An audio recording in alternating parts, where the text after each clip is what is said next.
we got headlines coming up. We got some important things to talk about.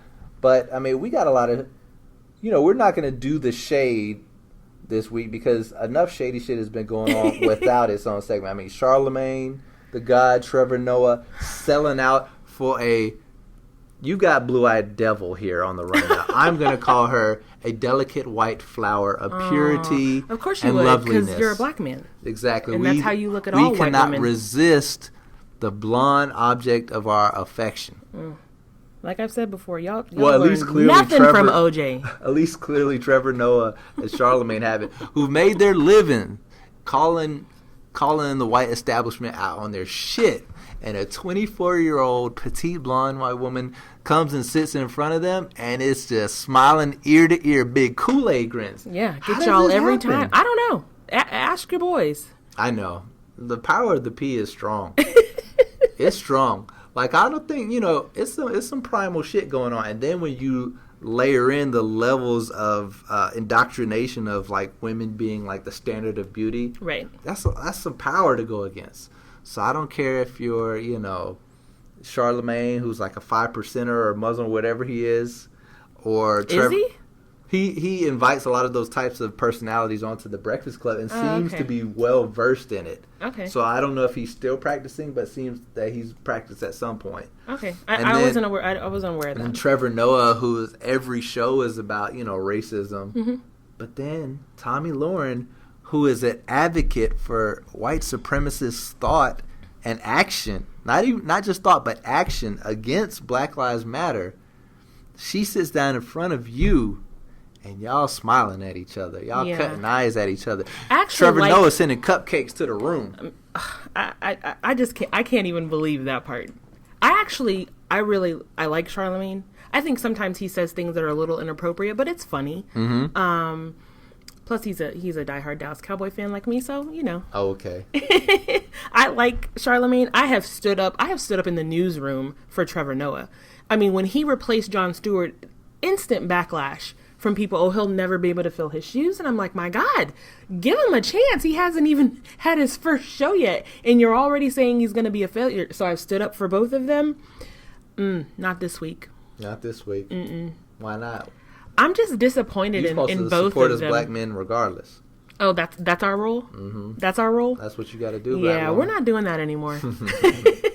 We're tired of supporting y'all. Boy. It's getting a little old. So for those that don't know, is it Tomi Lahren? I know it's Tomi. I thought it was Lahren, but anyway, she was on Trevor Noah's show this week. Mm-hmm. You watched the full interview. I only watched what was on the show, right. What was recorded on my DVR. I thought it was a good interview. Mm-hmm. You think otherwise? Yeah. I thought he called her to task on a lot of things, but again, I'm coming from a limited. I only saw the little 6 minutes that they put on Comedy Central. You saw the entire 26-minute right. And interview. See, that's the thing. The clickbait, the headlines like, oh, Trevor Noah takes Tomi to task. But if you watch the entire interview, he basically did more to promote her than take her to task. She came off like a sweet woman who's well-intentioned. See, and that's not what I saw at all. There were a couple of moments he caught her slipping, but he didn't even go hard at her. And those are the moments that they cut, edited, and put on air. But he didn't even go hard at her when she said she was colorblind. He was like, oh, well, right. That's not going to work well at stoplights. Yeah, exactly. oh, that was a big burn. I mean, he just kind of slyly checked her.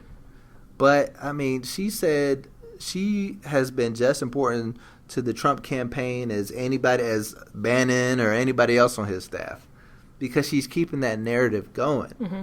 Black Lives Matter. They're enemies. They're enemies of white people. She also compared them to the KKK. They're the KKK. And Trevor Noah, to that in particular, he questioned her on it, but he didn't really let her know, no, this is the KKK, murdered, castrated, raped, destroyed many families. Exactly. How does Black Lives Matter like these people? Because she takes one or two incidents where people who aren't affiliated with the organization say, fry them like bacon, say bad things towards police, but she associates that with the entire Black Lives Matter movement. And even if Black Lives Matter chants are fry them like bacon, Who cares? That's words. The KKK has blood on their hands, and lots of it. I guess my issue, and I actually thought about this, why even have someone like her on your show? And it made me think, should we even be talking about her? Mm-hmm. You know, everyone is talking about this.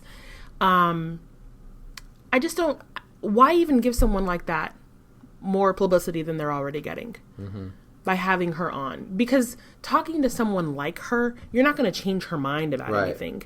You're not going to change her stance or change what she believes. So, which is why they shouldn't have had her on their shows. Right. Because she's a troll. Exactly. A professional troll. So I feel like Trevor did it because while I and a lot of people I know enjoy and watch his show, he doesn't have the ratings that Jon Stewart has. I don't enjoy it. It's not funny. It's the same people that are writing it.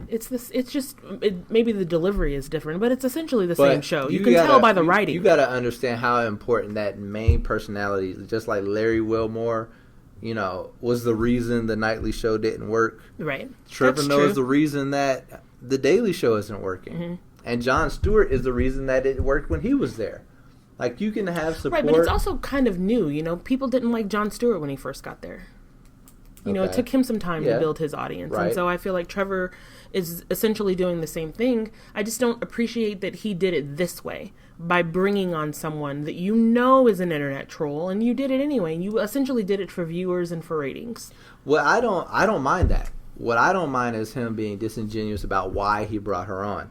Like this whole kumbaya notion of, you know, we can agree to disagree, and, you know... Is that your Trevor Noah voice?